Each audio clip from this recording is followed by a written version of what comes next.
Mr. Williams was a collector of paintings. He loved art and the arts and believed that he inherited the love of art from his mother, with whom he was unable to live for many years. But everyone who knew her and knew him assured him that he took from her the fine artistic taste and love of paintings and colors.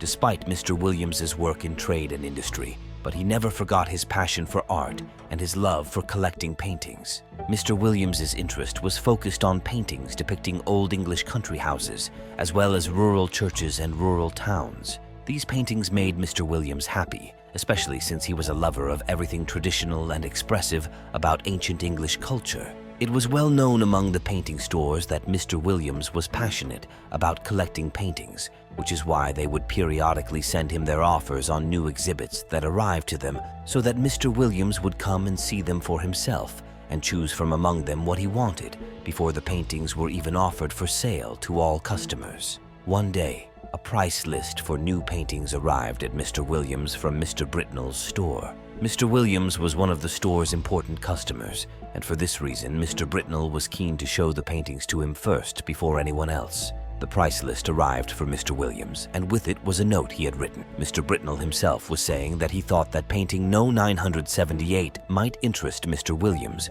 and when Mr. Williams looked at the price list, he found that the price of painting number 978 was quite high compared to the rest of the paintings, and this high price created a state of curiosity in Mr. Williams, and that is why he decided to send his servants to tell Mr. Britnell that he wanted to see that particular painting. The painting arrived a few days later, and Mr. Williams' curiosity was at its peak. He grabbed the paper with which the painting was covered and tore it out of extreme excitement. But when he looked at the painting, it was just an ordinary picture of a large country house in the previous century. It was an ordinary with closed windows. There were many tall trees surrounding the house, and there was also a garden in front of the house, and on one of the corners of the bottom board, the letters AWF were written.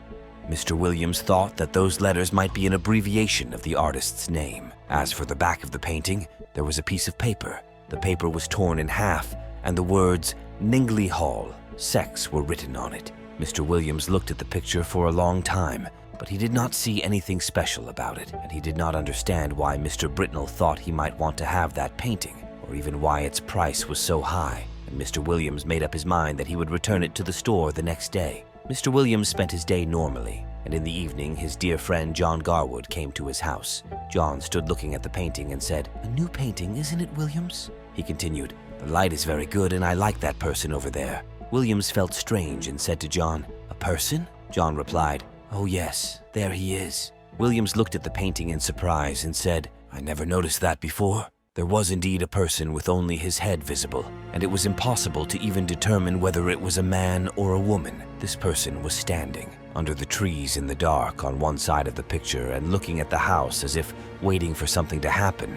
Williams thought that he still felt that the painting was a bit expensive and that he did not want to keep it and that he would send it as he planned to the store again. Williams and John went out to meet some people and have dinner. After finishing dinner, Williams decided to invite them to have drinks at his house. The friends returned with him, and among them was an art teacher. As soon as he entered Williams's house, he stood in front of the painting and said, "It is interesting, but don't you find it terrible, Williams?" And then he continued, "Well, I think the light is pretty good, but that person in front of the house is kind of scary." At this time, Williams was so busy pouring drinks that he was unable to look at the painting at the same time. But after the friends left, he went to his bed, and while he was walking, he noticed the painting, so he returned to look at it again. He was astonished when he noticed that the person in the painting, who was standing behind in the trees, in the dark, he moved and began to hide among the trees located directly in front of the house.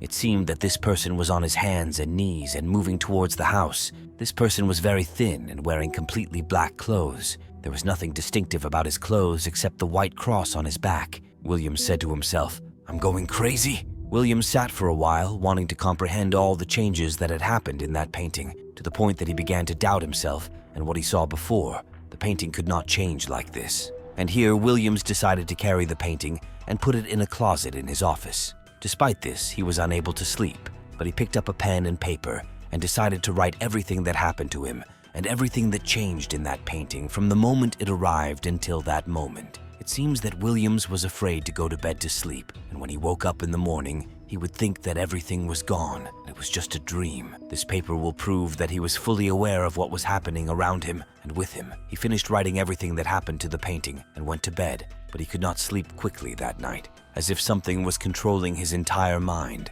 Williams woke up early in the morning the next day and decided to call his friend Nisbet to come and look at the painting. Nisbet stood in front of the painting looking at it, and Williams said to him, "I want you to tell me exactly what you see in the picture in detail." Nisbet looked at him in surprise. Williams said to him, "I'll explain why later." Nisbet stood again looking at the painting and then said, "Well, I can see an English country house, I think, in the moonlight." "Moonlight," Williams interrupted. "Are you sure?" Williams thought that there was no moon when he looked at the painting the previous times. Nisbet did not understand Williams' question, so he asked him, "Should I continue?" Williams replied, "Of course." Then Nisbet looked at the painting again and said, "The house has 2 or 3 rows of windows, and there is a person on his hands and knees moving towards the house." Williams asked him, "But what about the people?" Nisbet said, "No one is on the painting at all." "What is happening, Williams, and why are there all these questions?" Williams pointed to him. "I promise. I will explain all of this to you in a moment, but can you see anything more?" Nisbet looked at the painting again, saying,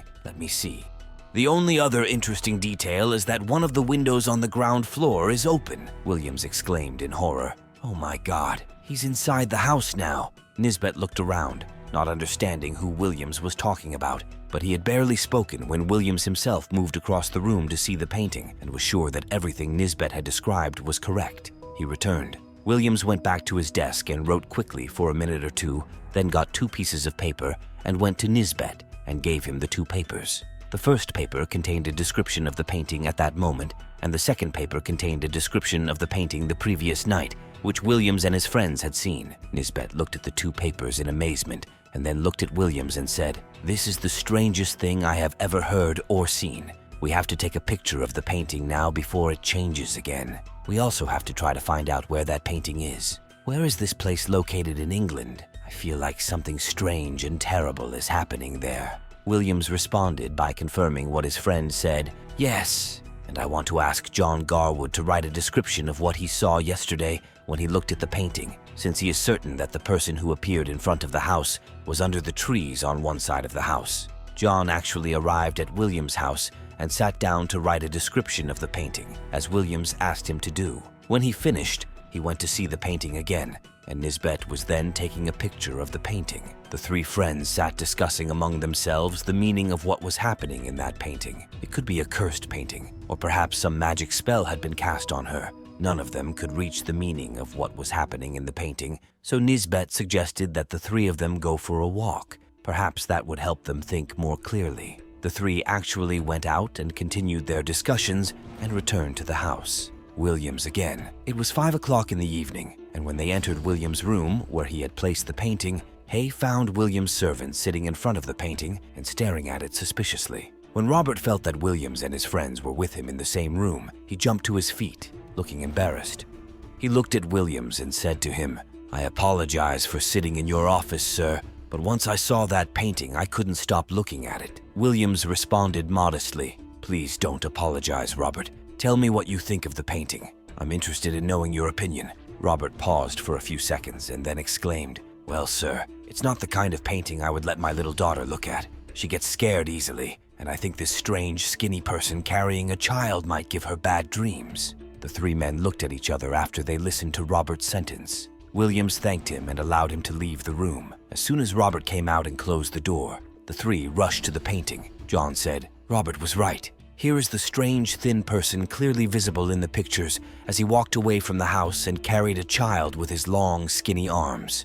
The 3 sat around the pictures looking at it for at least an hour. Then they went to dinner, and after they returned, they found that this strange, thin person was still carrying the child in his long, skinny arms, but was moving away from the house. After a short time, this person had completely disappeared from the painting. The house seemed quiet again in the moonlight. The 3 of them sat thinking about an explanation for what happened in that painting, and Williams sent his servant to summon Britnall to talk to him. Mr. Britnall arrived, and Williams began to ask him about the source of that picture or from where it came from. Mr. Britnell told him that he does not tell his customers about the source of his paintings, but because he is a special customer will tell him. And indeed, Britnell started telling about one of his employees who goes to rural places to buy from homeowners the paintings they want to sell, and that this particular painting was obtained with one of the ancient families, who sold it at a very high price. Williams and his friends wanted to know anything about that family, but Mr. Britnell did not give them any useful information. Williams thanked Mr. Britnell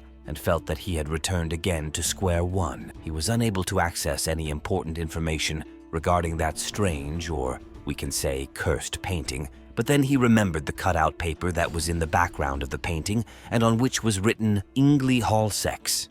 So he told his friends about this matter. John told them that the letters Essex may be part of the word Essex or the word Sussex. These words are artistic evidence that contains information about the paintings. As for Anningley Hall, it is most likely the name of the family place. The three friends began the search process, which, although it was difficult, was an important issue for all three of them, so they continued the search process until they reached the following information. There is a village called Anningley that contains an interesting church. That church was built in the 12th century, and next to that church there is a beautiful garden.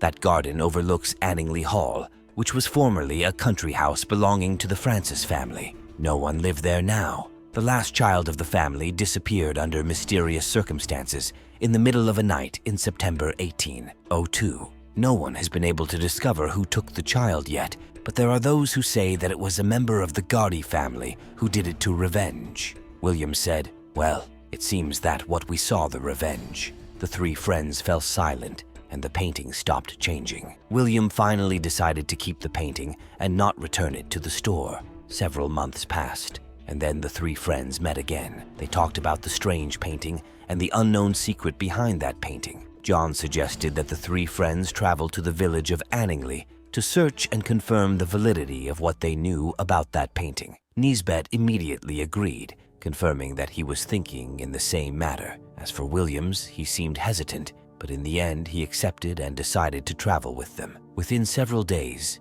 the three friends headed to the village, and each of them felt a shiver when they reached the church building and saw the garden and the house belonging to Francis's family. The three tried to talk to the villagers more than once and ask them about that house and that family, but everyone was pretending not to know and clearly appeared afraid. The three tried to talk to the villagers more than once and ask them about that house and that family, but everyone was pretending not to know and clearly appeared afraid. When the friends approached despair, one of the young men in the village told them that any information they wanted to know about the village would be found with Pastor Samuel.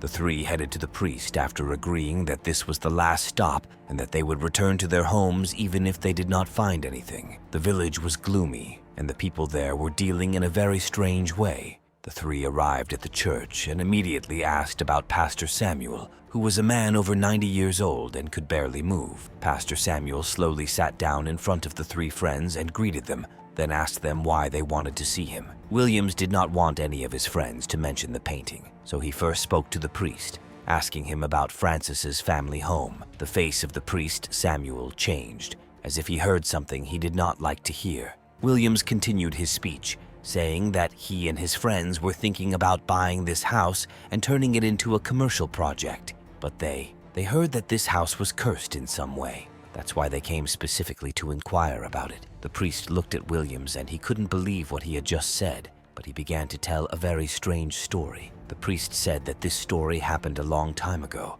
and he did not know exactly when, and that the one who told him about it was his teacher, Reverend Andrew. There was a man called Sir John Francis. Sir John was a rude, hard-hearted man who was difficult to deal with, and he owned most of the lands in the village, and many families worked for him. Everyone feared Sir John, and they were very keen to please him and do work the way he preferred so that they would not be punished, as Sir John used to flog anyone who disagreed with him in front of the entire village, which made everyone seize him as a monster that is difficult to deal with. Sir John Francis was the actual ruler of the village. It was not subject to any supervision except him, and no one could do anything without obtaining Sir John's approval. All the families in the village were working on Sir John's lands. One day, one of the members of Judy's family fell ill. They were also working on Sir John's lands. This person fell unconscious while working, and this coincided with the time Sir John was passing by. And instead of showing compassion to him and his condition due to illness, he asked the men to carry this person and throw him off the land, and he did not agree to giving him any wages for the hours he had already worked before he fell unconscious. The wages were not high in the first place, and everyone was working only to satisfy their family's hunger, even with a little bread and cheese in exchange for their meager wages. The man was thrown into the sun until his illness increased, and when the men carried him to his home at night, he was in a very bad condition, and unfortunately he died in his sleep because his family was unable to buy medicine or food for him. The next day, the rest of Judy's family members began honking and expressing their anger at what happened to their relative. They held Sir John responsible for what happened and accused him of killing their relative. This reached Sir John, and then he decided to dismiss all of Judy's family members from working for him in order to punish them for what they said about him and their protests and complaints about what happened. Some individuals tried to return to work again, but Sir John's decision was final, and he did not return any of them to work. So some members of Judy's family went to work in the villages surrounding their village, and then Sir John learned of this matter and decided to send a letter to the farm owners in those villages, warning them about the Judy family and against employing any of them. That is why the owners of those farms in the other villages let go the Judy's family members. The Judy family understood that Sir John wanted to starve them because of their previous objection. At the same time, time warns all other families of the consequences of objection or even complaining. Judy's family was suffering greatly, and many began to fall ill due to lack of food, especially the elderly and children. Unfortunately, some of them resorted to stealing under duress in order to provide their families with any kind of food. One time, the house of Sir John Francis himself was robbed, and of course, the first suspect was members of the Judy family. Sir John began looking for the thief in order to punish him. So he began asking the guards at his house, and one of them told him that he had seen Tom Judy hovering around the house 2 days ago. And here he decided. Sir John had Tom arrested and hanged on the same day without even asking him whether he was the one who did it or not. Judy's family felt hatred towards Sir John, who controlled their lives in this way. That's why they decided to take revenge. Sir John had 5 children. The youngest of them was a baby in the cradle. So Judy's family decided to deprive him of his children, just as their children were deprived of food. And here they went to an old lady in Judy's family. That lady was known for her magical abilities. That lady cast a spell on the men of the family so that they could enter Francis's family home without being seen or felt by anyone. Indeed, this spell worked, and revenge began when Sir John's eldest child was kidnapped. The entire Francis family was in a state of anxiety and fear, and they could not know who might do this. Especially Francis's family guards confirmed that they did not see anyone entering the house. The search for Sir John's eldest son continued, but to no avail. The number of guards at the house was increased at the same time,